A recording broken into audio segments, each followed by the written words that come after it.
Hot beverages like coffee and hot chocolate are big parts of our business at AMPM. Many customers look forward to a freshly brewed cup of coffee or hot chocolate when they stop into your store, especially first thing in the morning.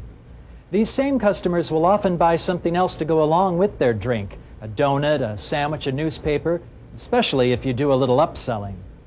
In this module, you'll learn about the hot beverage equipment we use. You'll also learn how to prepare the kind of great-tasting hot beverages that'll keep your customers coming back for more. Now the first thing to look for are the switches and controls under this panel. The on-off switch, the brew switches, and the indicator lights. Now this red button lets the customer pour plain hot water. Now the main part of the brewing system is here, in the brew basket and the urn. The coffee and filter go inside here. Now when the coffee's brewed, it's held in this urn. Some people call this a satellite server. That's because it can be removed from the hot plate and set onto the satellite warmer.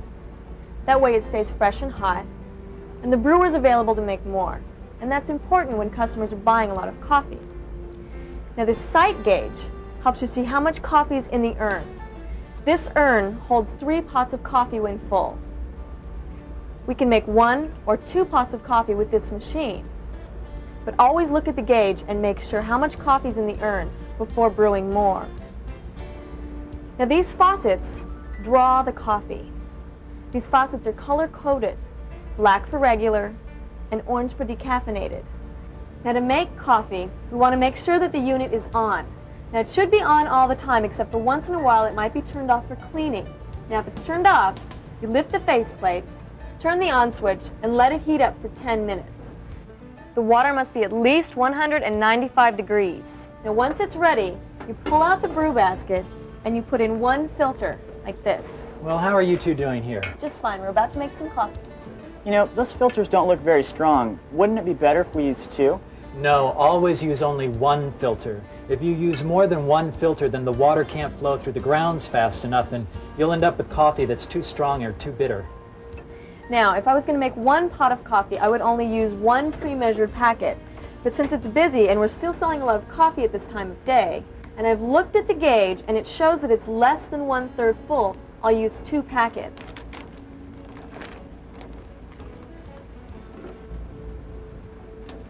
You want to make sure that the coffee brews evenly. So you want to shake it. Now, when things get busy, you might think that you can save yourself some time by filling up several filters with fresh coffee and letting them sit until you need them. That's a bad idea. Coffee gets stale very quickly when it's exposed to air, and stale coffee grounds make stale-tasting coffee. Plus, if you stack several filters with fresh coffee on top of each other, some of the grounds from 1 packet will stick to the bottom of the filter that's above it, and those grounds are going to wind up in the bottom of the customer's coffee cup. You slide the brew basket back in like this, put it on a clean urn with the lid in place on the hot plate. You also want to make sure that the urn is secure and that the unit has the right color-coded faucet for the kind of coffee you're making. And to start the brewing cycle, you want to press one of the brewing switches, a ½ gallon for 1 pot and a full gallon for 2 pots. Now once the brewing cycle is done, you still have 1 more job to do. You've got to take the used grounds out of the basket. Do we have to do that right away? I mean, if we're busy, couldn't we just let it sit for a while? Not if you want our coffee to keep tasting great. Used grounds in the brew basket drip bitter oils into the coffee. And the longer the grounds sit, the more bitter the coffee gets. Yes, but make certain not to pull the basket out too soon. If there's any hot water in the basket when you take it out, it could splash and burn you. So make absolutely certain the coffee has stopped running through the basket before you take the basket out. And what do I do with the used coffee grounds? Throw them away in the trash can. Don't ever put them in a sink or drain.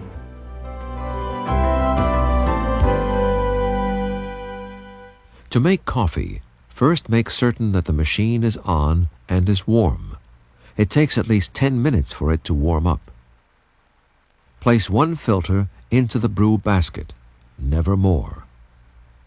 Check the sight gauge to see how full the unit is and add either 1 or 2 pre-measured packets of coffee.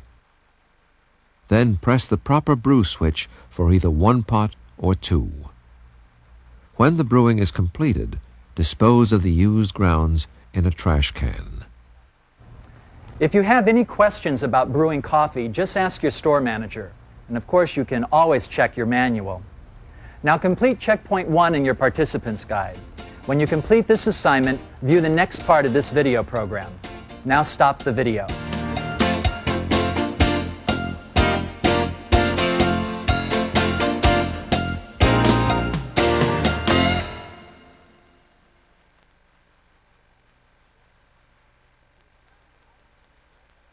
Now, to ensure that we're always making great tasting coffee, there's two things you have to remember. Always keep the equipment clean and never use any soaps or cleansers on any part of the unit that comes in contact with the coffee. Now, we're going to start by cleaning the outside of the brewing unit. But remember, it's on, so the plate will be hot, and be careful. Now, do you ever use anything besides water here? A cloth should be used for stainless steel and a stainless cleaner, such as Pearl Bright. Now, stainless has a grain finish like a pattern. Now wipe the polish in the direction of the grain, back and forth, never up and down or in circles. Now this is the only polish that should be used, never any heavy-duty cleansers or chemicals. That might damage the surface, and that'd make it a lot harder to keep clean. Now sometimes a soft brush with some warm water is needed to keep these basket rails completely clean. Use warm water and a sponge to clean the coffee oils out of the brew basket. Then you rinse it in warm water and let it dry. Never use any soaps or cleansers to clean the brew basket because it comes into direct contact with the coffee. Now the satellite server is the same. To clean it, just wipe the inside out with warm water and a cloth.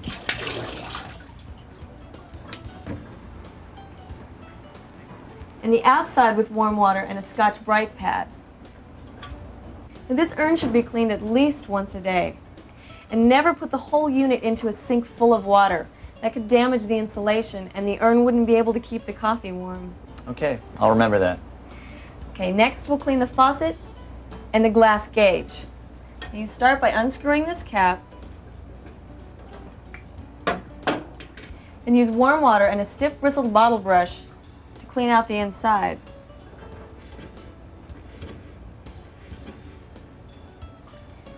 Now when you're cleaning this faucet, check the seat cup for any leaks or cracks.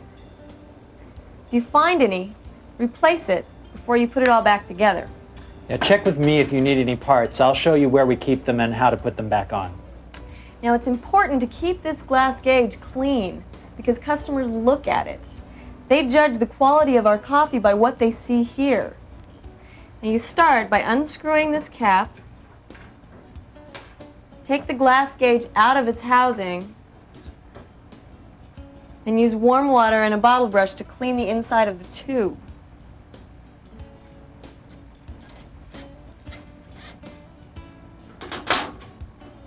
And you take out the housing by turning it counterclockwise. Now remember where you put this little rubber washer so you can find it when you're ready to reassemble the unit. And these tubes are made of very delicate glass, so be careful not to break them when you clean them. For the last step, use a bottle brush to clean out the piping that leads to the satellite server.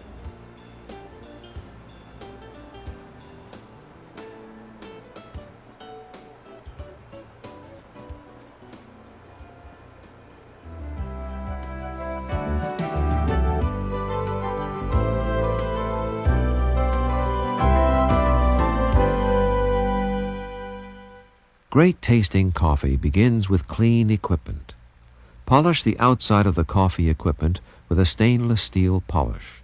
Do not use heavy-duty cleansers. Clean the brew basket and satellite server with just warm water, not soap or cleansers. Clean the faucet, glass gauge, and piping with warm water and a stiff bristled bottle brush. And that's how you keep your coffee equipment clean. Now complete checkpoint 2 in your participant's guide. When you complete this assignment, view the next segment of this video program. Now stop the video.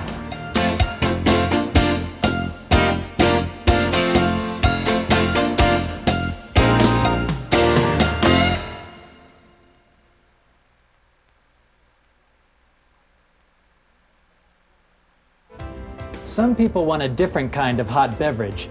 That's where hot chocolate comes in. And making hot chocolate is easy, and it's similar to making coffee. Now, just like the coffee brewer, you want to make sure that the unit is on. Now, if it's off, flip the heater switch on and let it heat up for 10 minutes.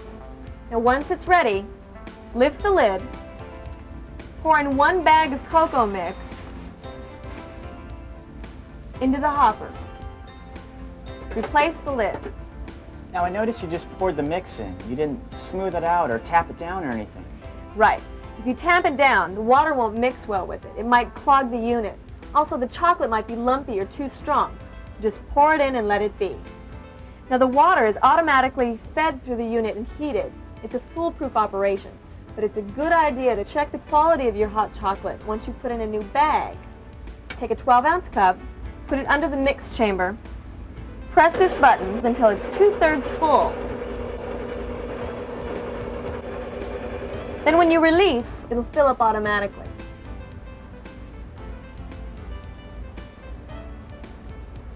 Good, isn't it? The secret to great hot chocolate is keeping the equipment clean, just like with coffee. The main difference between the two units is that this equipment is a lot simpler to clean. Now, the hot chocolate unit has to be cleaned once a day.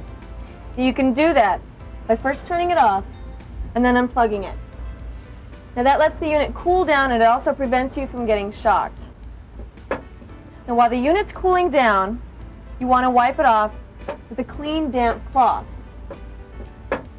Now, this dispenser also gets just as dirty as the coffee brewer, so sometimes you might have to use the stainless polish also. Okay. So what do you do next? Well, you take off the front plate by lifting up and out. Then you take off the wing nuts. Now, this lets you take off the mix chamber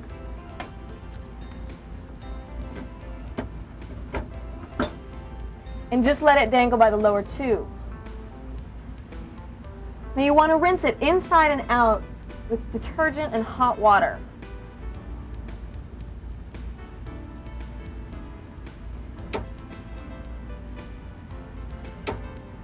You want to wash these at the same time and rinse them in cold water. And make sure that you set them aside to dry.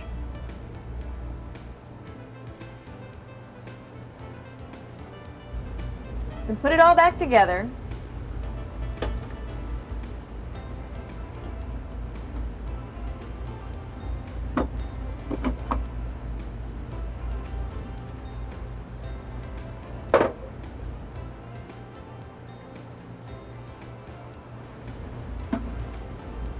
And don't forget to reattach the upper tube. Now, the mix chamber still has detergent in it. So you want to plug it back in. Make sure you have a container in place. And press the rinse button for 10 seconds.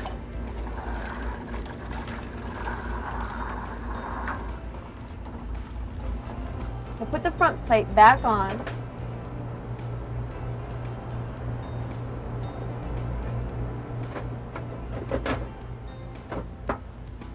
And wipe it off.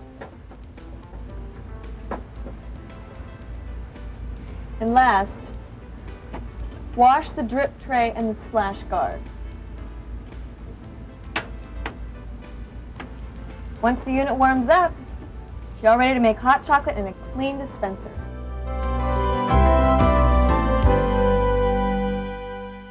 Hot chocolate is much like coffee when it comes to making the product and cleaning the machine. Begin by making sure that the machine is on and is warm. Pour 1 bag of hot chocolate mix into the hopper, and that's it. Cleaning the unit is just as easy. Clean the outside of the unit with a damp cloth and maybe a little stainless polish. Use detergent and hot water to clean the mix chamber.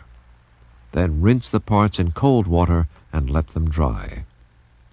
After you have reassembled the mix chamber, run the rinse function for 10 seconds. And last, wash the drip tray and splash guard.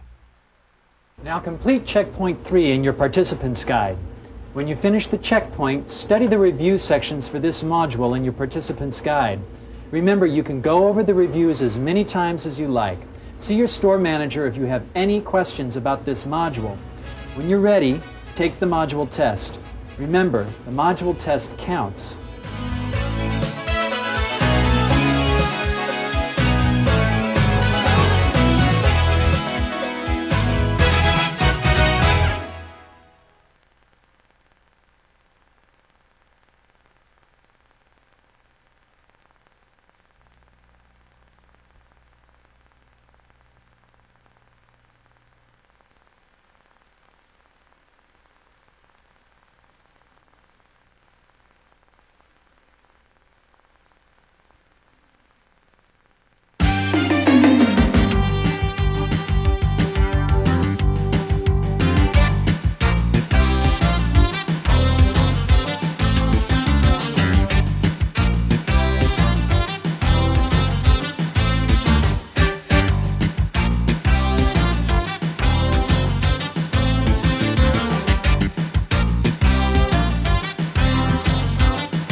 Keeping our store stocked for our customers is an important responsibility.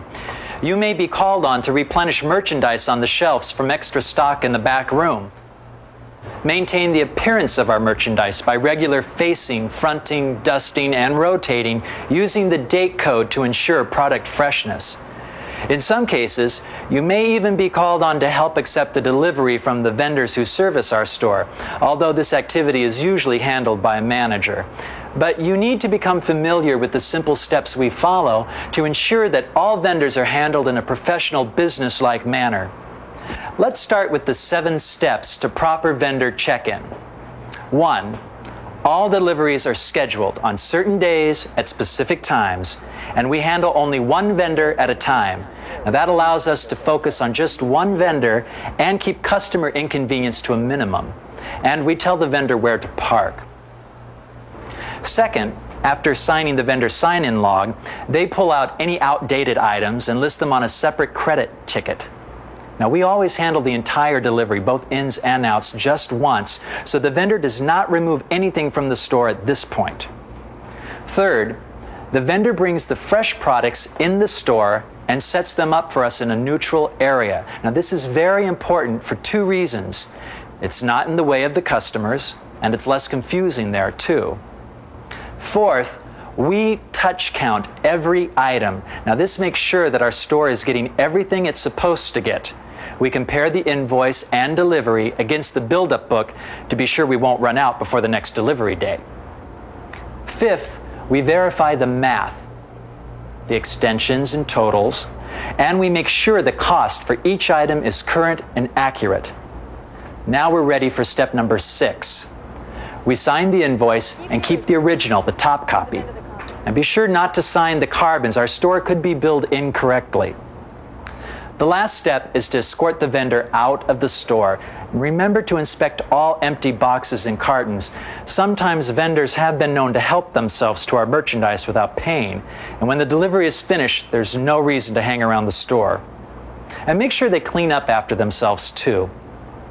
Now let's watch Barb show us how to receive a beer delivery.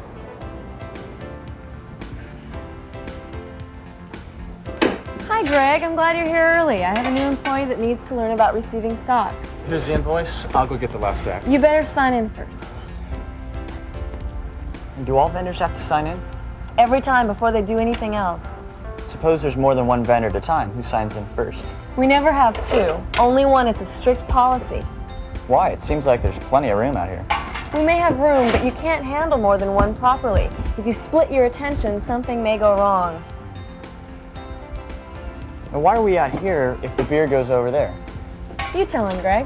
If we count on my merchandise where it's stocked, we might miscount, mix up the new with the old. Over here, we both know the count is right. I couldn't have said it clearer myself. Tell you what, while I check you in, why don't you tell Sid everything he needs to know about receiving stock? I've done it enough times. Bet I could call off all the points. First, vendors must park in a designated area, not to block windows or views into the store. Never come in during lunch, before 7 a.m. or after 4 p.m. In fact, it's best if you make every delivery at the same time of day, every day of the week, every week.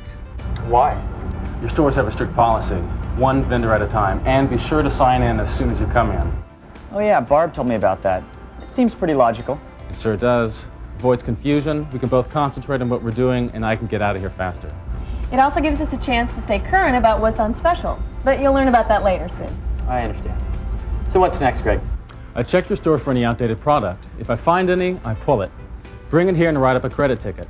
Then I bring your delivery to a neutral location where you touch count it. We touch count everything, Sid. And while we're doing that, we spot check for the expiration date to make sure that everything's fresh and not mixed in with the old.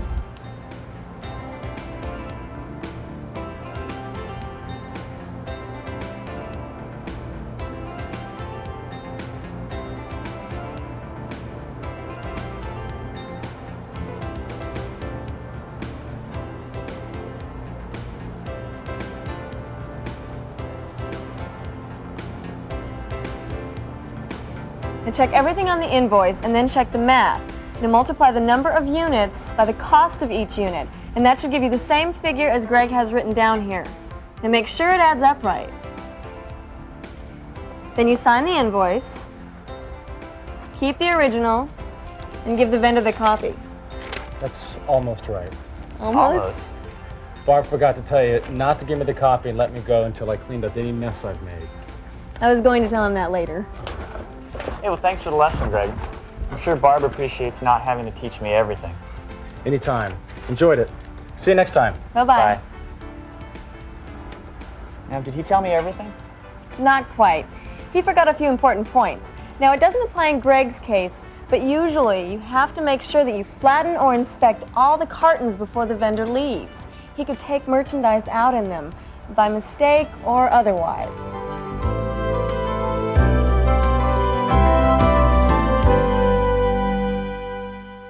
There are 7 steps you should follow in vendor management. 1. Schedule all deliveries. When vendors arrive, have them sign in. 2. Have vendors check their stock for outdated product and remove it. This should then be listed on a separate credit slip. 3. Have the product brought to a neutral location. 4. Touch count everything. 5. Verify all figures and math on the invoice. 6. Sign the invoice, keeping the top copy the original. And 7. Have the vendor clean up any mess before you escort him from the store. That is very important. Not everyone's honest, and an unwatched vendor could do all sorts of things. Swap old merchandise for fresh, cheat us on the count, or even walk away with half the store. You have to watch them closely. I was over there at the counter and heard Barb and Greg cover just about everything, all except one very important policy. Never ask for samples or accept free merchandise. We are businessmen, and so are our vendors. Keep it that way. If you ever have any questions about receiving vendor deliveries, check with your store manager. Now complete checkpoint 1 in your participant's guide. When you complete this assignment, view the next part of this video program. Now stop the video.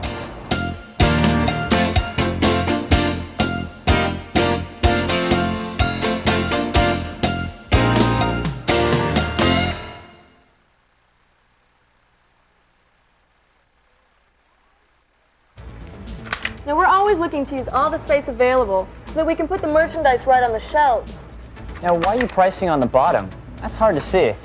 It's also hard to damage or rip off. The shelf tag tells the price. Oh, so that's what you use as the price. Never. Always look in the price book for the right price.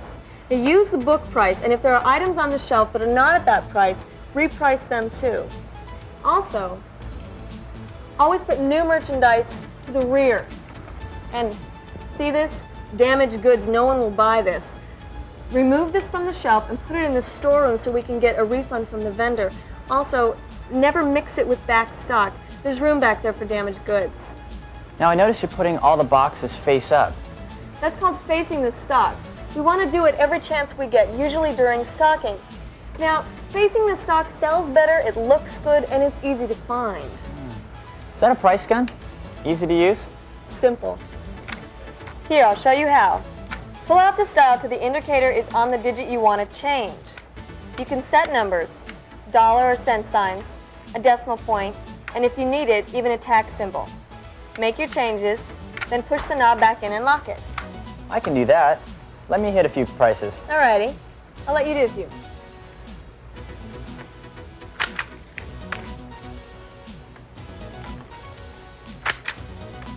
That's it. When you're done here, come in the cooler. Okay.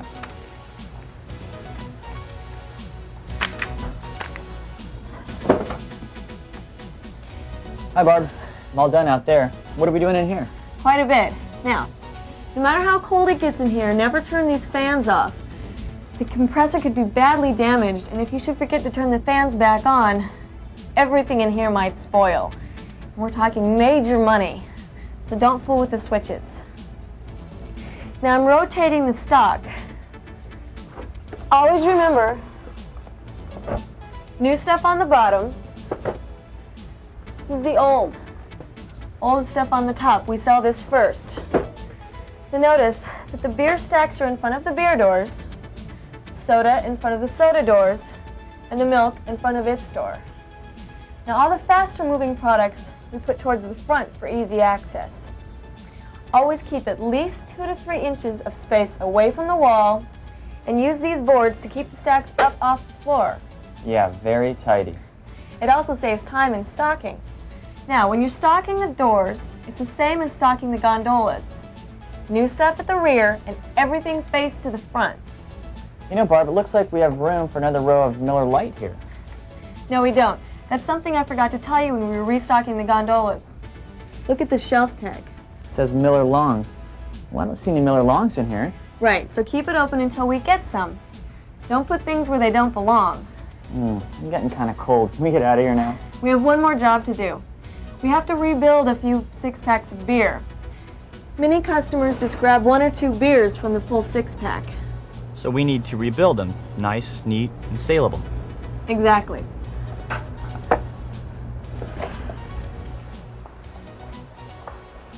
So what's next? There's 2 areas left, promotional displays and the sales counter. Now always keep a sharp eye on the displays. Make sure that they're neat and full and that the right price sign is on them. And never use a vendor's rack to hold different product. Now the same is true for the baskets around the sales counter. Each has a sign and should always be kept full. They're great for impulse sales. Now finally, the sales counter. Everything has its own space and should be kept full. Each of these rows holds 14 packs of cigarettes. Keep your eye on them, and when there's 4 left, refill them. That way, they will hold an entire carton. Now you're ready for impulse sales. Impulse sales? Let me take over from here, Barb. It's very simple, and it really relates to stocking the store. You see, a customer comes in and finds what he wants easily because the stock is full and faced correctly. Then a display, full and inviting, catches his eye, and he buys that too. And then we help them along with a little upselling at the register. Now that's why we insist that all of the stock at the sales counter is full and fresh. That's the best area for added sales. So in stocking, I should probably concentrate there. Well, I want the whole store stocked, but if I had to tell you what to do first, it would be the fast food area. Then the cooler doors, particularly the soda and the beer. Then the candy section. And lastly, the gondolas. Now, concentrate on everything, but particularly the areas where we do the most business.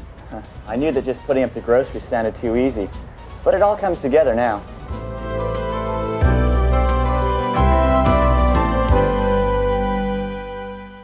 When pricing merchandise, always use the price book. Place all new merchandise at the rear. While stocking the shelves, remove any damaged merchandise. Make sure all items are properly faced and fronted on the shelves. Always clean and dust everything. Check the shelf tags so that product is placed where it is supposed to be. If needed, rebuild the displays and make certain that the proper prices, signs, and racks are used with the right product. While you cannot overlook any section in the store, give your highest priority to maintaining the fast food area. Now complete checkpoint 2 in your participants guide. When you finish the checkpoint, study the review sections for this module in your participants guide. Keep in mind that you can go over the reviews as often as you feel may be necessary. See your store manager if you have any questions about this module. When you're ready, you can take the module test. Remember, the module test counts. Now stop the video.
So, what's Barb teaching you today, Jeff?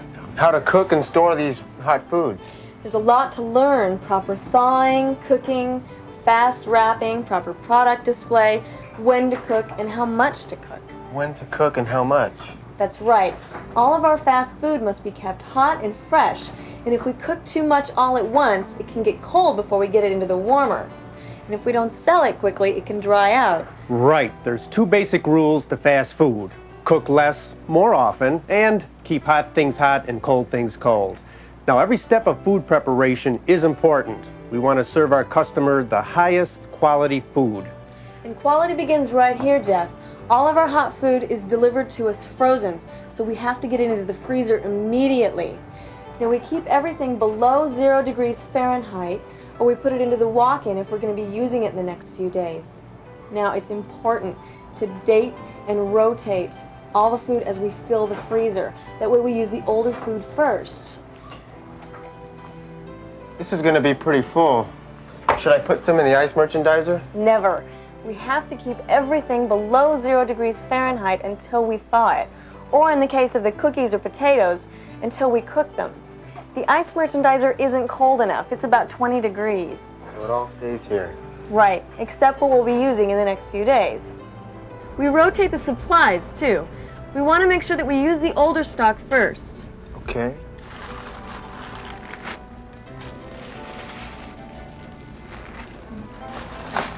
Now, what if we run out of thawed food? Can we just put frozen food under hot water or something? No, if you use the build-up sheet, you won't run out. Now, let's make some burgers. You grab some and I'll go warm up the oven. Okay.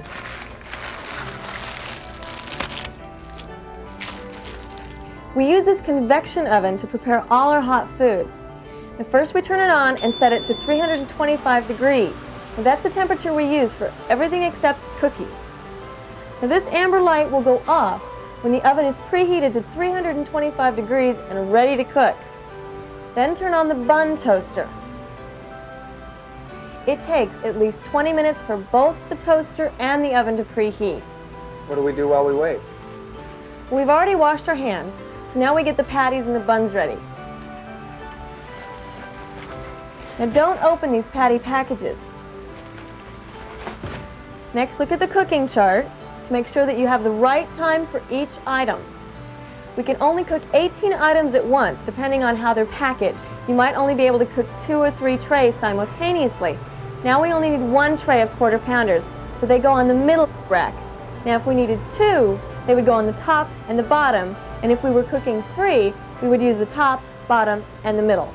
Why only 18 items? Because we can't wrap more than 18 fast enough to get them in the warmer while they're still hot. Remember, keep hot things hot, and if we're cooking different products at the same time, burgers, burritos, or egg rolls, we'd have to check the chart. The light went out, so should I put the burgers in and start toasting buns? Set the timer, put the burgers in,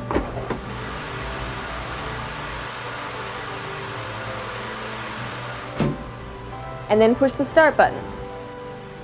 Now, we don't toast the buns until 2 minutes before the burgers are ready to come out. If we're cooking 2 or 3 trays of patties, start 3 or 4 minutes before they're done. Okay, it says 2 minutes now. Good. Now turn the toaster motor on, and remember, always wear gloves when preparing food. Open the package of buns, separate the halves, and feed them into the toaster. And make sure that the insides are facing you, with the tops on the right and the bottoms on the left. What setting is the toaster on? That varies, usually between 8 and 10. Check the buns against the pictures on the wall chart. And when the timer goes off, put the oven mitt on and remove the burgers.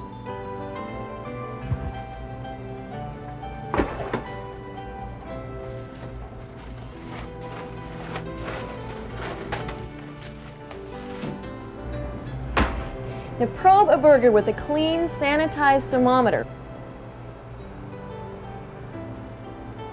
It should read at least 165 degrees. Now if it's less, cook them for another minute and probe them again. Notice that I laid out 6 bottoms here as soon as they came out of the toaster. Don't forget, quarter pounders are cheeseburgers. Put a full slice on each bottom to get ready for the patties. Once the burgers come out of the oven, there's no time to lose or they'll cool off. I know, keep the hot things hot.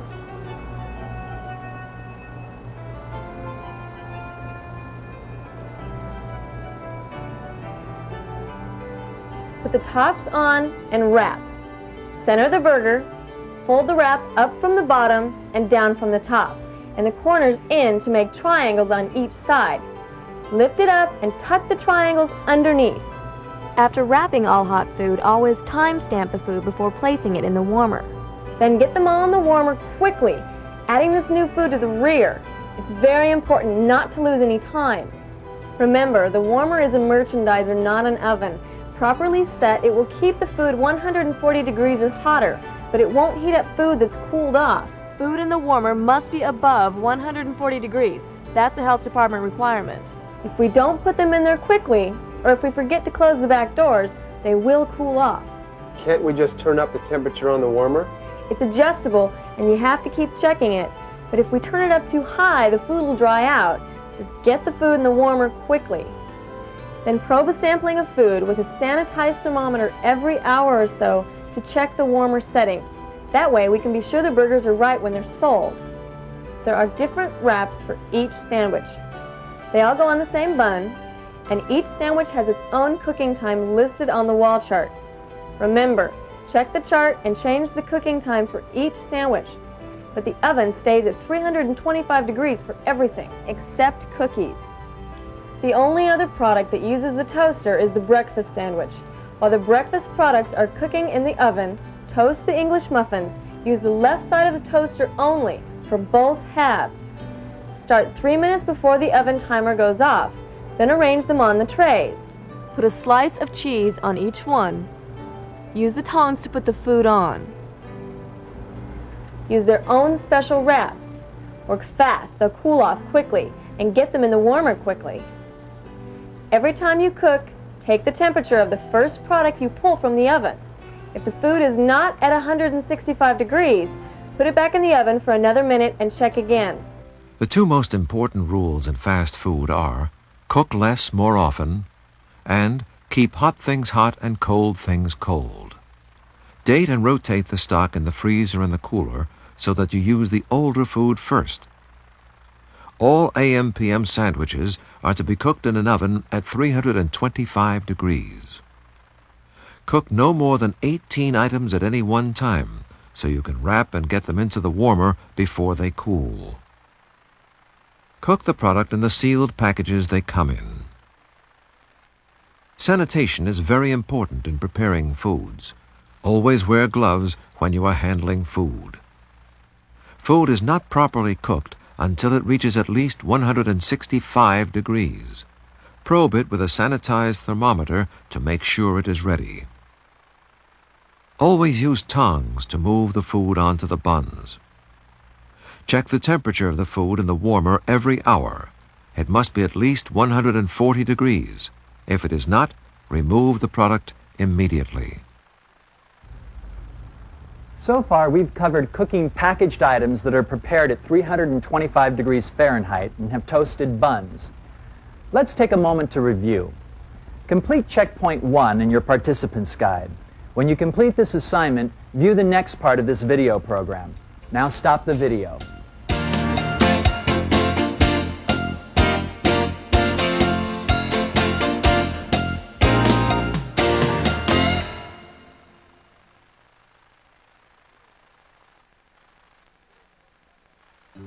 We don't toast hot dog buns, do we? No, but we get the buns ready to save time in wrapping. While the hot dogs are cooking, we lay out the right number of boats, open the buns, and put them in the boats.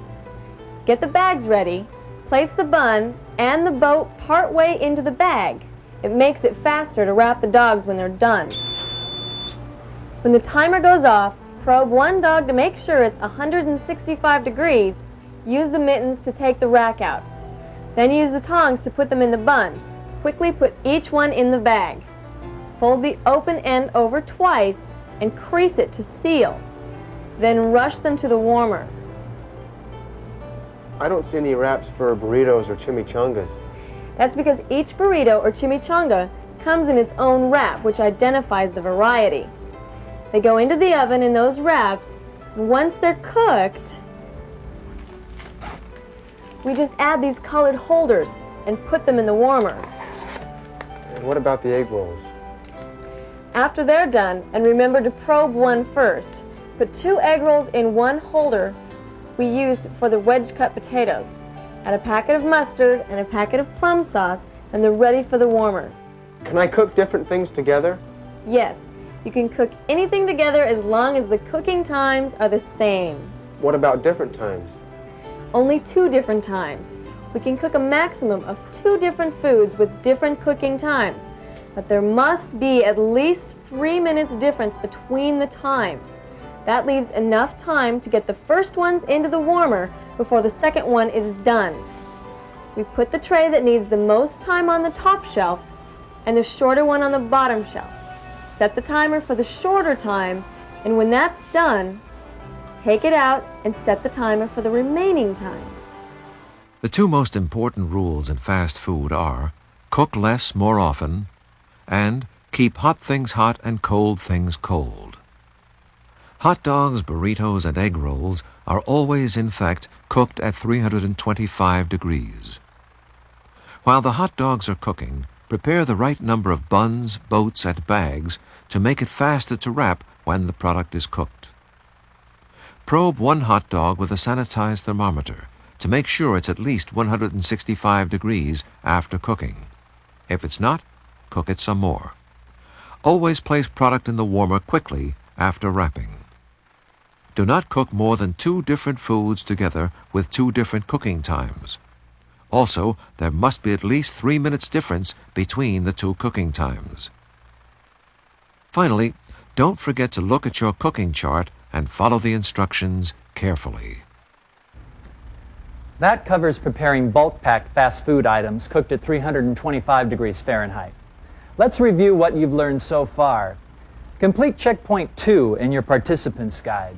When you complete this assignment, view the next segment in this video program. Now stop the video.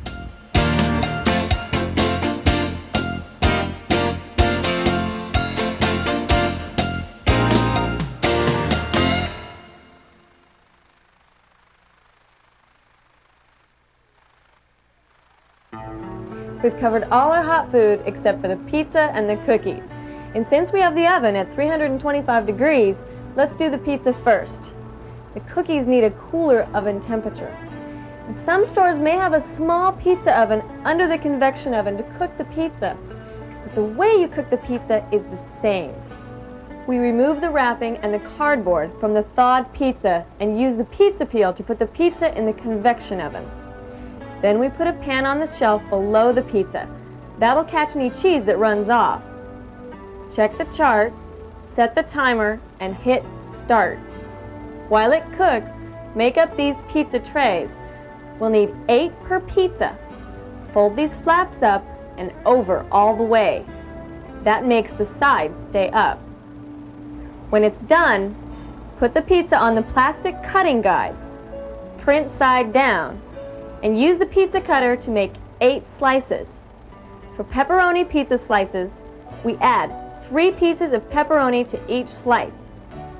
Put each slice in a tray, then put 6 slices on the serving pan, making sure that the tabs are sticking out for easy pickup. Then put them in the warmer. Pepperoni on the top shelf, supreme combination on the bottom shelf. What goes on the middle shelf? That's where you put the pan of extra slices. Remember, we cut each pizza into 8 slices and we put 6 slices on each tray. There, all done. Now I'm going to turn the oven down to 275 degrees so we can bake some cookies later. But right now, why don't I show you how to run the pizza warmer? The pizza warmer and the food warmer are both just heated cabinets. Properly used, they keep our food above 140 degrees until served. Both of them have variable controls, which you have to set to maintain the product temperature. Now, to make sure that the food doesn't get over 155 degrees. If it does, it'll dry out and it won't last as long. Now start the pizza warmer with a high temperature setting and a low humidity setting. That will keep moisture from forming on the glass. Now preheat this unit for at least 20 minutes before putting the pizza in. Now when the temperature reads between 165 and 170 degrees, turn the humidity control to halfway between medium and high. You need that much humidity to keep the pizza from drying out. Now, don't depend on the thermometer that's built into the unit. Hang an oven thermometer from the bar that holds the middle pan. It should read 150 degrees. Now, when it's in operation, the pizza warmer will use about 3 quarts of water a day. When it's full, the green light will go on for about 30 minutes. Now, if the red light goes on, the unit needs water. Fill it with distilled water until the red light goes off and the green light goes on. Now be careful not to overfill it. And all of these instructions are on the back of the pizza warmer. Where are the lights on the Merco warmer? It doesn't have any. It's not humidity controlled. So it's real easy, just turn it on and leave it alone. Wrong. You must check what's happening in the Merco and the pizza warmer at least 3 times a day, and more often is better. We put quality food in, and it can get ruined if you don't watch it. That's why we have thermometers installed. Why do we need to keep checking the warmer? Warmer temperatures will change with the amount of food we put in, the temperature the food was at when it went in, and the amount of time that the doors are open. And we fill products from the rear. Now each item has a label showing its place in the warmer. We call this system the warmer planogram. It tells us how to display the products. Now, we may change the plan from day to day or even hour to hour as one product sells faster than the other. The point is, you should always follow the plan so customers can find products easily. The 2 most important rules in fast food are cook less more often and keep hot things hot and cold things cold. Pizza is cooked at a temperature of 325 degrees. Use the plastic cutting guide to cut 8 slices per pizza. Then place each slice on a tray and, with the tab sticking out, put 6 slices on a pan. Check the Merco and pizza warmer temperatures frequently. Keep the temperature of the pizza warmer at 150 degrees. Proper humidity is important to serving good pizza. Add distilled water when the red indicator light goes on. Follow the warmer planogram in displaying the pizza so that customers can easily find the product they want. Before we cover cookies, let's review how to prepare pizza and the pizza warmer. Complete checkpoint 3 in your participant's guide. When you complete this assignment, view the next segment of this video program. Now stop the video.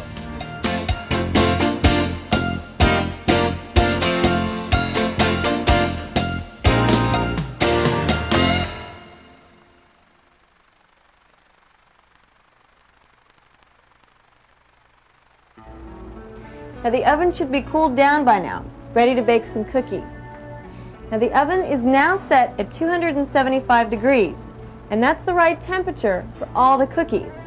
Except the only thing you need to change is the timer setting for different cookies. Now you look up on the wall chart for that too. Now be careful not to mix varieties that need different cooking times on the same oven tray. First, put this special cooking paper on that tray. That keeps them from sticking. Then lay out the frozen dough. Spacing is important. We do not want flat tires caused by spacing cookies too close to each other. One pan will hold 12. We can make up to 36 cookies at a time using only the top, bottom, and middle racks of the oven. I'll set the timer and get this batch cooking while you put the rest of the dough back in the freezer. Quality control, right? Always remember our motto, keep hot things hot and cold things cold.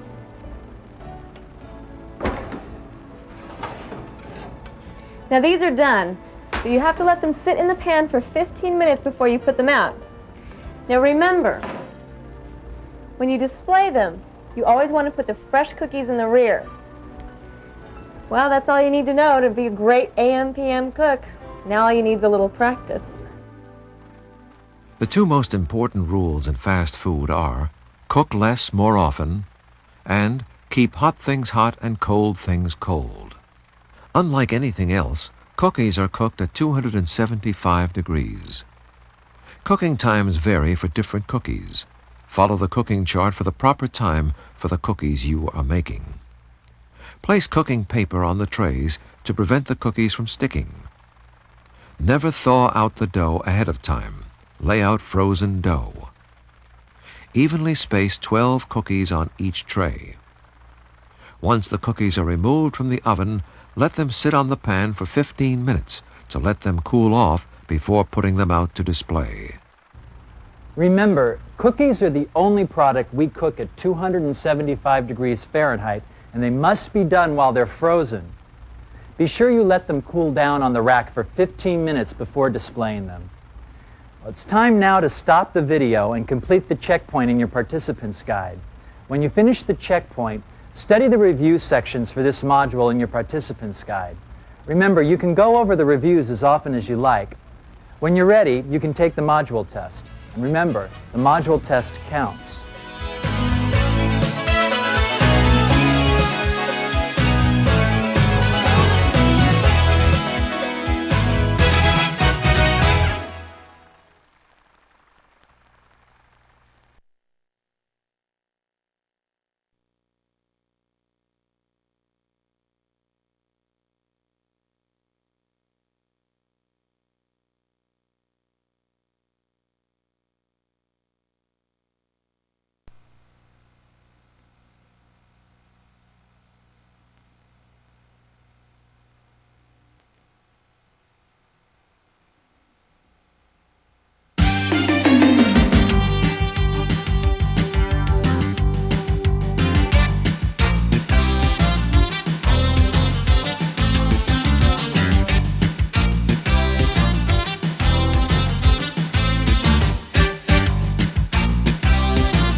Safety and security are important issues for every AMPM. Let's begin by making a safety inspection of the facility, and we'll look at some potential safety hazards. Let's start our inspection at the gas pumps. All right, now what we're looking for here is any sign of a leak or any condition that might be a potential hazard. Here on the driveway, I had noticed what looks to be either an oil spot or probably a small gasoline spill. Why is that a problem? Well, any spill is potentially dangerous because it makes the pavement slick and it's a potential fire hazard as well.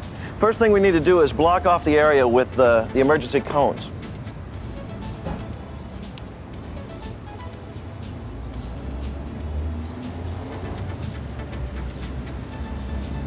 All right, and then we'll sprinkle the absorbent.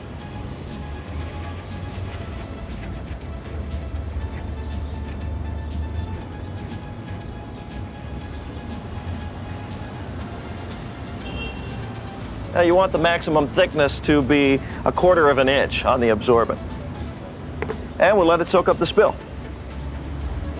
Okay, now we'll use a broom to move the absorbent around a little bit. That way it gets the maximum absorption.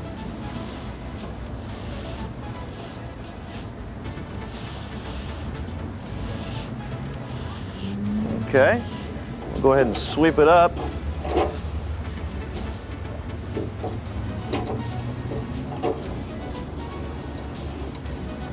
And we'll put it in this bag.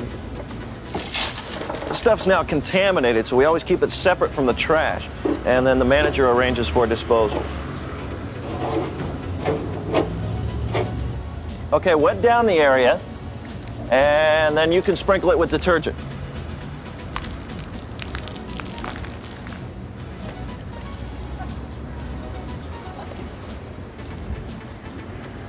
All right, now we'll scrub it with the stiff bristle broom. Okay.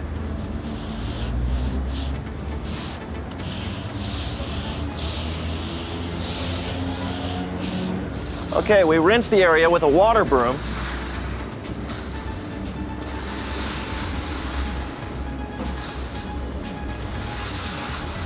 That's right, then we dry it with the island squeegee.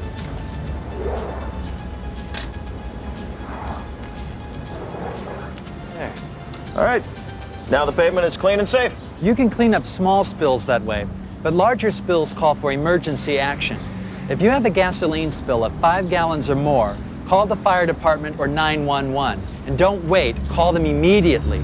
It's all explained in the Business Emergency Response Plan found in the plastic yellow box under the ARCO-matic. How does a big spill happen? Well, say for example at a delivery or perhaps a pump equipment malfunction, then you could really have a big spill in your hands. Obviously, the more gasoline you have spilled, the more dangerous the situation. But a really big spill, that's a serious emergency, and you should call the fire department or dial the 911 emergency number immediately. But there's more you need to do. You need to shut off the underground pumps. You do that by throwing the emergency pump switch, or the pump switch is located in the electrical panel. If you ever have to deal with a gasoline spill, just remember that the last thing you want to do is spread that spill any farther, so don't try to wash it away with water. You know, all this talk about safety's got me thinking about something else. What if there really is a fire? What should I do? Well, you act fast. The first thing you do is throw the emergency pump switch and the emergency switches in the switch box to prevent the flow of gasoline from the underground tanks.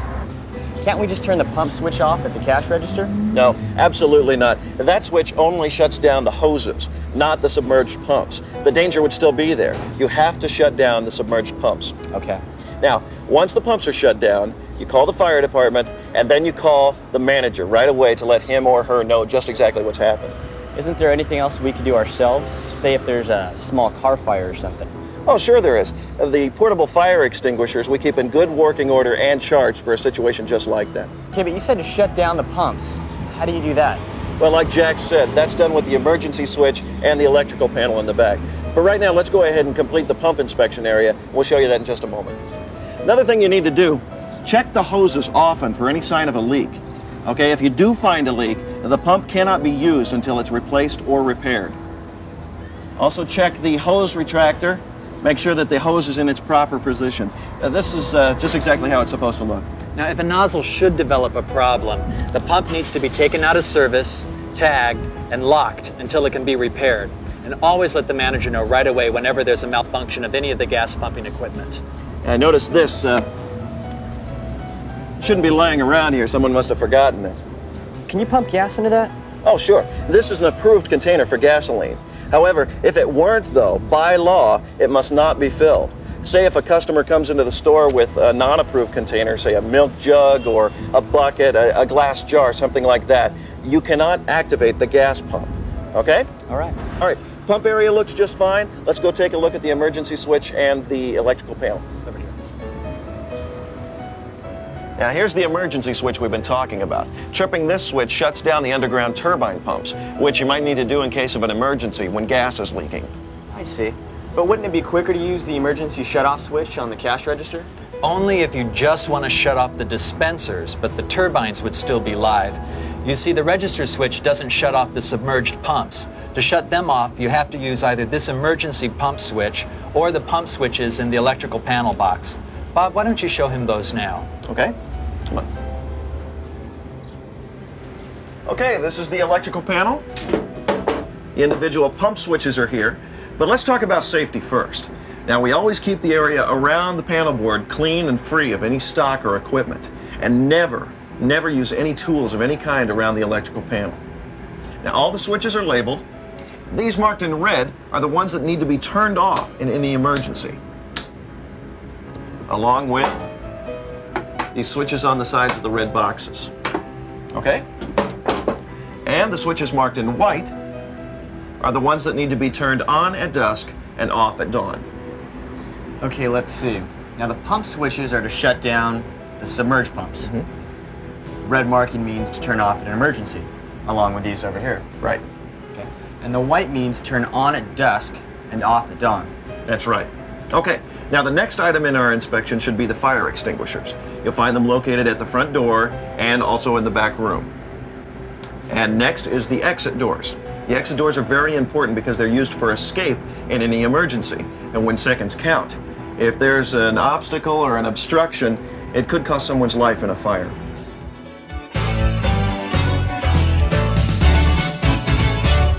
Spills on the pavement present a hazard and must be cleaned up immediately. For small spills, block off the area with cones and sprinkle absorbent. Once it soaks up the spill, the absorbent is contaminated and must be disposed of properly. When it is removed, scrub the area with detergent, rinse, and then dry. For a big spill, 5 gallons or more, quickly shut off the underground pumps by throwing the emergency switches in the electrical panel.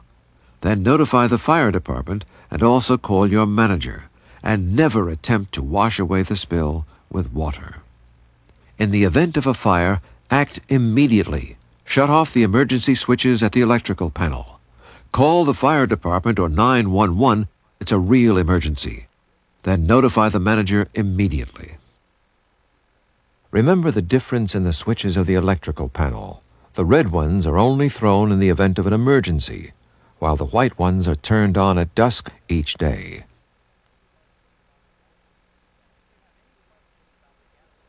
If you have any questions about the gasoline dispensers, exterior safety, or the electric panels, make sure to ask your manager right away. Now complete checkpoint 1 in your participant's guide. When you complete this assignment, view the next part of this program. Now stop the video.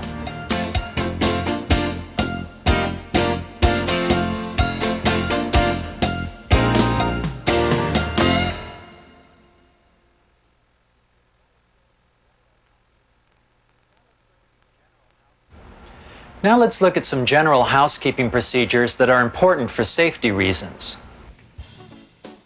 Right. And you see, you should always keep the floor clean and clear. Anything on the floor is a hazard. This mop is even a hazard. Maintenance items like these need to be stored properly and carefully. And you should always use these wet floor cones whenever you mop. Now, wouldn't it be better to wait until no one was here before you mop the floor? Well, only for general cleaning. But if something is spilled, it's already a hazard. The best time to clean it up is right away.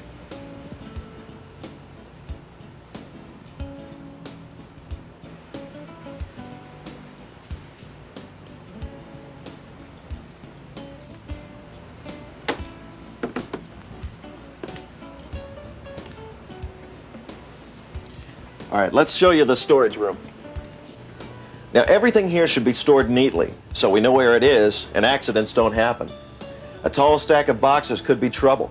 If it's not balanced and it falls, it could hurt someone. Notice that this shelf is reserved for hazardous chemicals, like insecticides. Now, we don't keep food anywhere near here. The chemicals are on a low shelf, so there's less chance of their falling into any other container.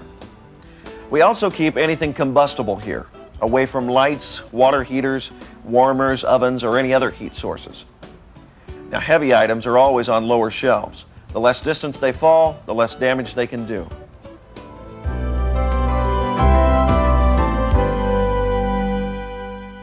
Just as with the outside, spills and hazards on the floor inside are to be cleaned up immediately. Keep the storage areas neat and free of clutter, and never store food near any hazardous chemicals or combustible material near a source of heat that could cause fire. Now complete checkpoint 2 in your participant's guide. When you complete this assignment, view the next segment of this video. Now stop the video.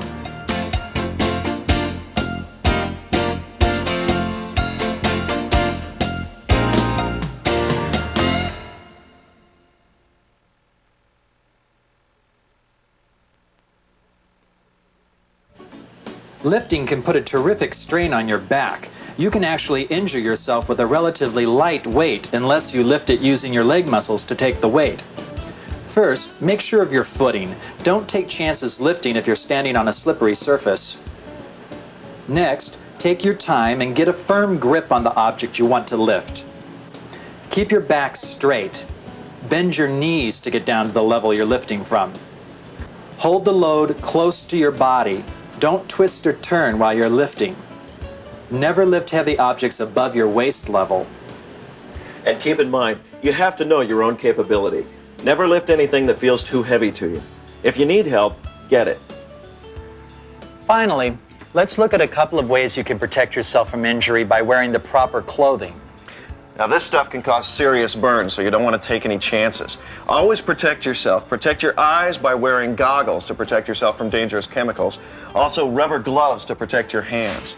And you can use an oven mitt to protect yourself from hot items. And don't risk injuring your feet.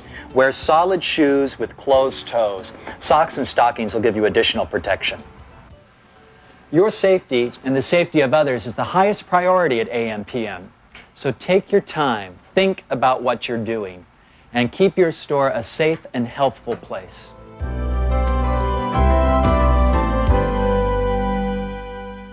There is a technique to lifting properly. Follow it to avoid injury. Start by making sure you have a solid footing. Next, get a firm grip on the object. Keep your back straight, don't hunch over. Bend at the knees and draw the load close to your body. When you are carrying the load, do not twist at the waist or raise a heavy load above the waist. Get some help. Well, we've covered a lot of ground, so let's stop here and see how well you're getting all this. Stop the video and review checkpoint 3 in your participant's guide. When you complete this assignment, view the next segment of this video program. Now stop the video.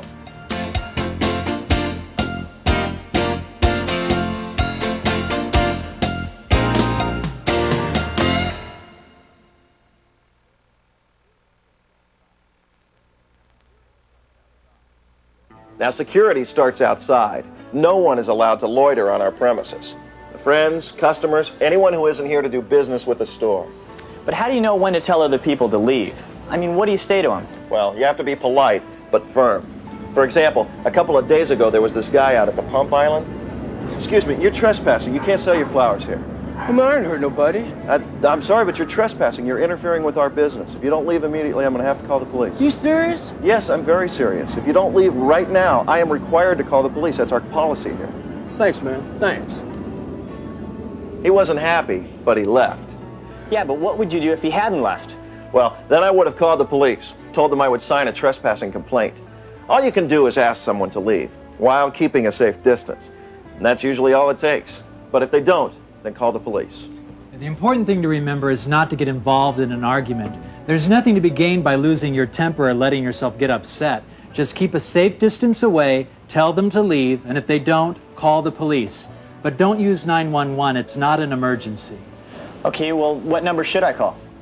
Well, there's a list of telephone numbers posted on the phone. In a real emergency, don't waste time. You should call directly for the help you need, and then call the manager or store owner. In other words, if there's a fire, call the fire department. If you need the police, call them directly.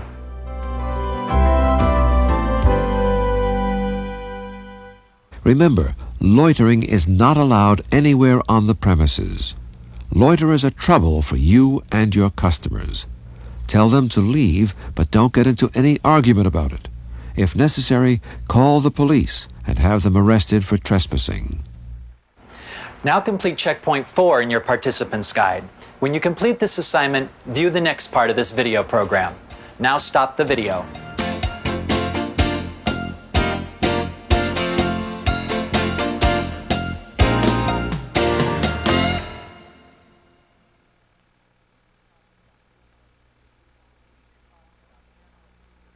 We've been talking about general security matters. While most of the crime you'll see will be shoplifting, there are several things you can do to reduce the chances of a robber picking out our store. Now, one of the biggest risks a robber runs is being observed by a witness who could call for help or identify him later. A simple deterrent is to keep the inside of the store as visible as possible. Visibility increases the chances that a robber would be observed from the outside, exactly what the robber fears. Especially since the observers might be the police.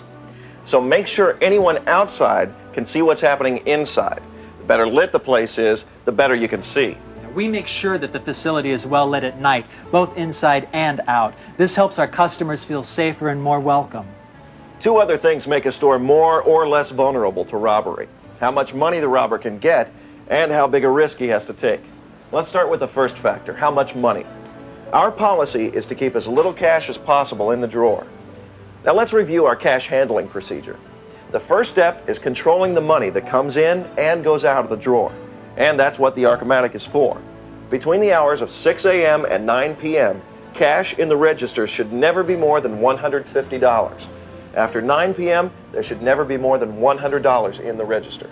Now, what if a lot of business comes in and the amount in the drawer goes over the limit? Well, the ARCOmatic keeps track of your cash drawer. When you exceed the limit, the display will read, "Make safe drop." Now, as soon as you see that, finish the sale, press safe drop, and then put the money in the next numbered envelope and drop it. And what if I need change? We have a change fund that has some extra coins. Now remember, the cash handling procedures are not just there to protect the cash. They protect you and the other employees and customers by making us a poor target for robbery. But how do the robbers know that we don't have much cash? They know it's our company policy. No AMPM store should ever have more cash than that on hand. We even post signs where everyone can see them. Signs that say we have low cash available and that the safe can't be opened. Yeah, that makes sense, but what if there really is a robbery? Well, there's one primary rule. Cooperate. Cooperate. Don't do anything that will endanger yourself or anyone else. That's right. Whatever the robber may get, it's not worth anyone getting injured. Now, during the robbery, there are simple rules to follow. The first thing to remember is do not move or do anything until the robber tells you to. Remember, he's probably more nervous than you are. And when he tells you to do something like get the money out of the cash drawer, do it. Don't argue or even talk. Just answer any questions he may ask. And always keep your hands in plain sight.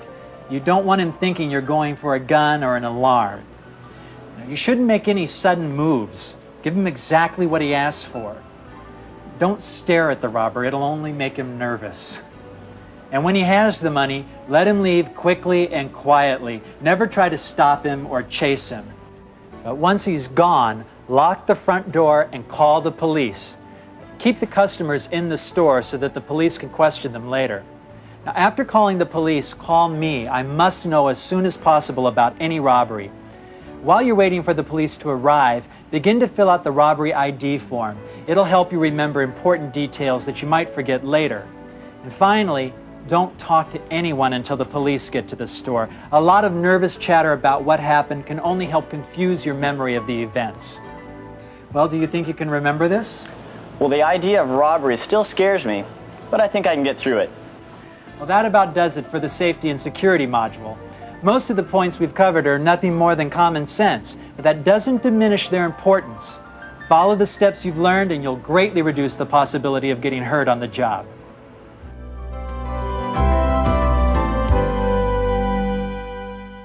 You can help prevent a robbery by following a few simple policies. Always keep the inside of the store as visible as possible. Keep signs from blocking the view of the register area. Make certain that the store is well lit, both inside and out. Never keep more than $150 between 6 a.m. and 9 p.m. At night, you should never have more than $100 in the drawer. And always make a safe drop when instructed by the ARCO. In the event of a robbery, don't move until instructed to do so. Do exactly as told. Don't talk to the robber, just answer his questions. Keep your hands in plain sight. Don't make any sudden moves. Be observant, but don't stare. Let the robber leave quietly. Lock the front door immediately. Call the police. Call the manager. Complete the robbery ID form. Don't talk to anyone until the police arrive. And remember the key word, cooperate. Now complete checkpoint 5 in your participant's guide. When you finish the checkpoint, study the review sections for this module in your participant's guide. And keep in mind that you can go over the reviews as often as you feel may be necessary. See your store manager if you have any questions about this module. When you're ready, you can take the module test. And remember, the module test counts. Now stop the video.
We have a license to sell beer and wine, and we keep that license by obeying the law. Selling alcohol isn't a right, it's a privilege, and with that privilege goes responsibilities. In this video, you'll learn what your responsibilities are under the law. You'll also learn what happens if you don't comply with the law. Let's talk about how alcohol affects the body, how it makes a person intoxicated. For starters, let's follow the path of alcohol when it's consumed. It moves quickly from the stomach through the liver into the bloodstream and finally to the person's brain. The alcohol in the bloodstream is called the blood alcohol level. This figure is used to determine who is or isn't legally intoxicated. Upon reaching the brain, it can create a feeling of happiness, confidence, and relaxation, and people that use alcohol responsibly find a beer or a glass of wine one of life's little pleasures. It's the people that cannot or will not use alcohol in a responsible manner that should concern every one of us. Alcohol in excess can have an adverse effect on such things as your vision, speech, judgment, and your coordination, which includes just about everything you need to safely drive a car. Now, first of all, you have to be at least 21 in order to ring up a beer or wine sale. Well, I'm over 21. Great, but if you weren't, you'd have to call on another employee who's on the premises who is over 21 to ring up the sale for you. And I don't sell to anyone who's under 21, right? That's right, but you always have to check the ID to be sure. If a customer looks as though he or she might be under age 25, go ahead and check the ID. Wait a minute, if 21 is a legal age to buy alcohol, then why should I check everyone under the age of 25? Well, actually, it's a safeguard. It's not always that easy to tell. If someone is 19, 20, 21, if you use the age of 25, you'll usually be pretty safe in asking for the ID. Another thing you want to do is examine each ID very carefully. There's several things to look out for there. Does a photo on the ID match the person, first of all? Secondly, is the photo kind of dark, maybe a little bit too fuzzy? What might a bad picture mean? Well, it could mean that the picture's been changed. Like I said, there's several things to look out for. Bumps or splits on the plastic covering the license. That's one sign of an altered ID. Another thing you can watch out for are numbers that don't quite line up, smudges that might indicate someone's been trying to change or erase some information. Now, obviously, a person must be 21, but they also must be sober in order to purchase alcohol, because we don't sell alcohol or gasoline to anyone who's obviously intoxicated. Time out. Tell me what is obviously intoxicated. Well, while we're not into sobriety testing, there are a few things to look out for. First of all, do you smell liquor on the customer's breath? Secondly, how steady is the customer when they're walking around the store, when they're at the counter? How do they do at counting their money when they're making a purchase? Several things: bloodshot eyes, aggressive behavior. Now, these things aren't proof positive, but they can give you a pretty good idea of the customer's condition.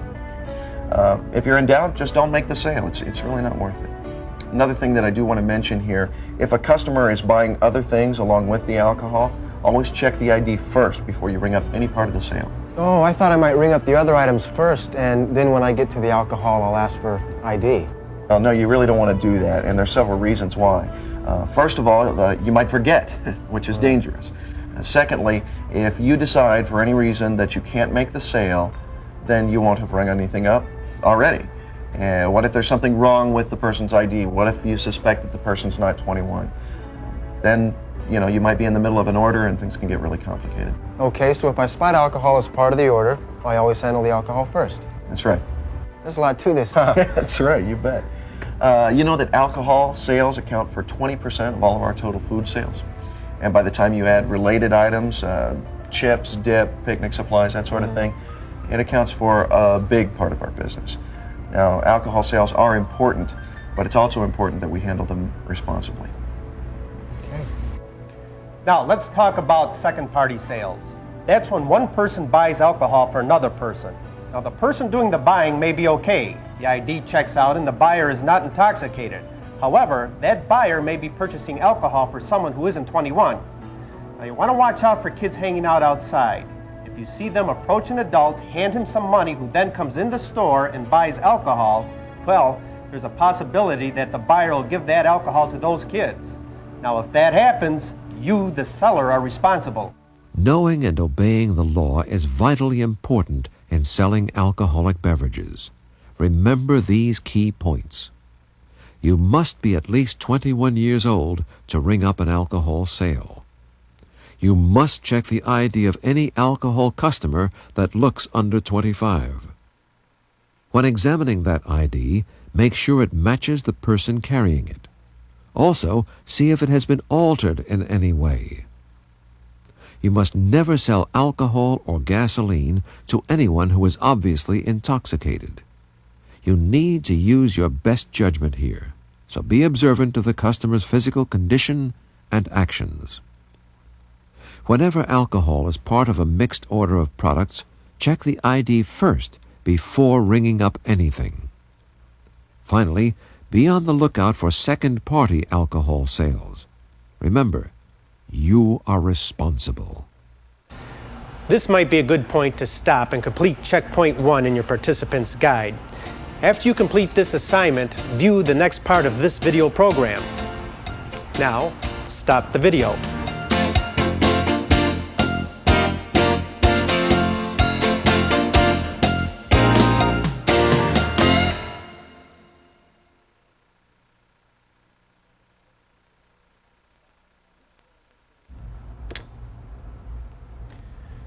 To this point, you've been learning about the why of alcohol sales. It's time to turn our attention to the how of alcohol sales. Sure, that all sounds reasonable, but I've got a question. Shoot. Maybe it's me, but I've got to believe that refusing to sell someone a six-pack or a bottle of wine could cause a hassle. Well, sure, it could result in a hassle, but it doesn't need to. And there's a couple of things that you can do that will help you avoid most problems. Here's a couple of helpful tips for you. Always be firm with the customer. Always operate from a high level of confidence. If you look or act unsure, you increase the possibility of the customer giving you grief. Also, always present a friendly attitude. You'll find that there's less chance of a negative reaction from a customer if you come across as a nice guy, one who's simply following policy and the law. And when you're faced with someone trying to purchase alcohol illegally, just simply tell them that you can't make the sale based on company policy and the law. And see, in that way, it's not you that's making the decision, it's the law and policy that's stopping the sale. Those make sense, and they're easy to remember, so yeah, they'll help. Great. Now, handling alcohol sales requires that you keep your wits about you. Pay close attention during this shift for alcohol sales. We'll see what happens. Hi. Got anything else I can get for you today? Yeah, sure. Can I get a pack of Marlboros in the box? Yeah. Need to see some identification, please. Yeah, sure. Here's my voter's registration card. I'm sorry, I can't accept that. Do you have anything else? No, I don't. The cops took my driver's license. Oh, can't you use this? It proves I'm over 21. No, I'm sorry, I can't. The law and company policy clearly state what I can accept as proof of age. Should I ring up the rest of this for you? Forget it, man. If I can't get a lousy six-pack, who needs this junk? Well, that guy wasn't very happy. Yeah, well, he also probably wasn't 21. You have to be alert to kids that come up to the counter with a weird mix of products. I mean, look at this stuff. Who would come up to the counter with a mix like this unless he was trying to hide a six-pack? And give me a hand putting the rest of this away, will you? Sure.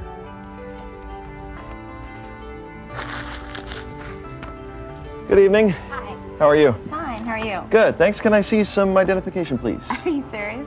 Yeah. Do you really think I'm under 21? Well, company policy requires that I ask for identification from anyone who might be under 25. Well, that's really dumb. I mean, you only have to be 21 to buy beer. What's all this 25 stuff? Well, sometimes it's not always that easy to tell how old somebody is, so company policy says that I should ask for identification. If you Okay. look like maybe you're under 25. Well, I still think it's dumb, but here's my state ID card Okay, anyway. great. You don't have a driver's license? That's right. That's all I have, state ID. Okay.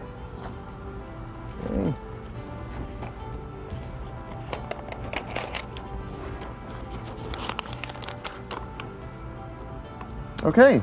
Well, this seems just fine. Thank Great. you.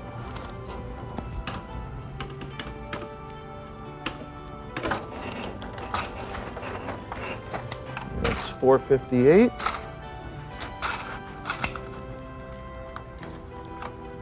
And there's your change, All 10. right, thanks. Thanks a lot. You see how easy that worked? Yeah, but I guess I don't know anyone that doesn't have a driver's license.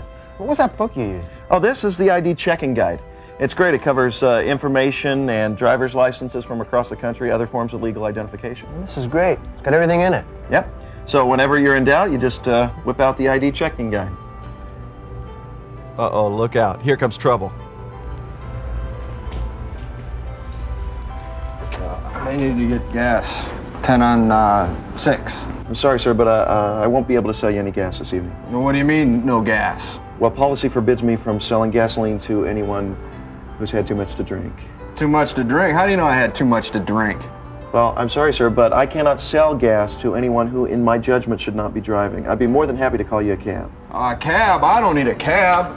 I've been driving since I was 16. That guy was really loaded. Yeah. Good thing we didn't turn him loose with a full tank of gas.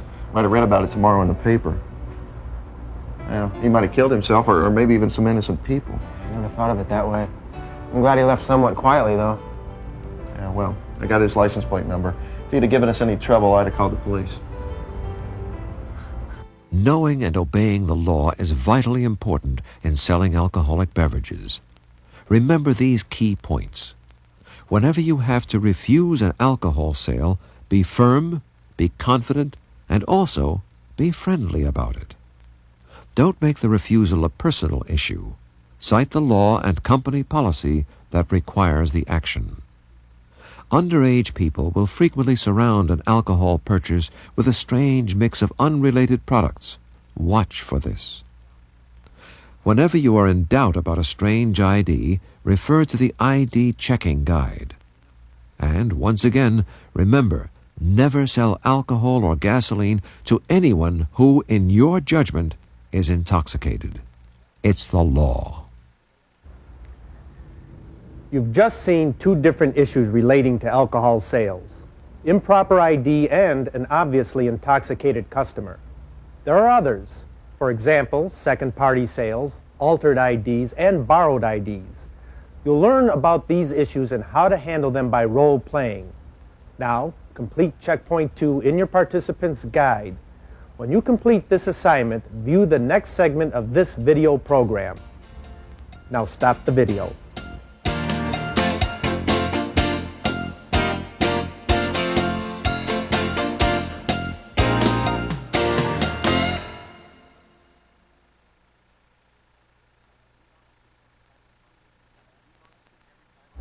Now, did you notice that every time I thought I was going to ask for ID, the very first thing I did was pull the alcohol towards me? That's very important. Okay, you must be in control of the product. If you think that you might not make the sale, immediately take the alcohol off the counter. Put it out of sight. This is proven to help diffuse the anger that customers may feel. If they don't see it anymore, they don't feel like it's theirs. All right? Now, we can't sell alcohol 24 hours a day. We're only allowed to sell alcohol during certain hours. All other times, the cooler doors are locked. I see. Now, anybody gives you any trouble about that, be polite, but tell them it's law. Now, Jeff, if you sell alcohol during restricted hours, you lose your job. And this store could lose its license. Something else, too, there's no drinking on the property. Now, wait a minute. Customers can buy alcoholic beverages here, but then they're not supposed to... No, they're not allowed to. They can't drink them here. They have to remove the sealed cans and bottles from the store, from the premises, before opening them. Again, that's the law. So even though they buy it here, they can't drink it in the store? Or on the premises. That means the whole entire property, inside and out. Again, that's another point where the law is very explicit. Knowing and obeying the law is vitally important in selling alcoholic beverages. Remember these key points. Whenever you are about to ask someone for an ID, first pull the beer or wine towards you. Refusal of an alcohol purchase requires that you take control of the situation immediately. First, remove the alcohol from the counter, then state the refusal. Alcohol can only be sold during certain hours. Keep the cooler doors locked when sales of beer and wine are not permitted. And never, ever sell alcohol during these restricted hours. Do not allow the drinking of alcohol anywhere on the property, either inside or outside. Well, I think you're about ready to handle alcohol sales. When dealing with alcohol sales, if you have a question, ask your store manager. Now, complete checkpoint 3 in your participant's guide. When you finish the checkpoint, study the review sections for this module in your participant's guide. Keep in mind that you can go over the reviews as often as you like. When you're ready, you may take the module test. And remember, the module test counts. Now stop the video.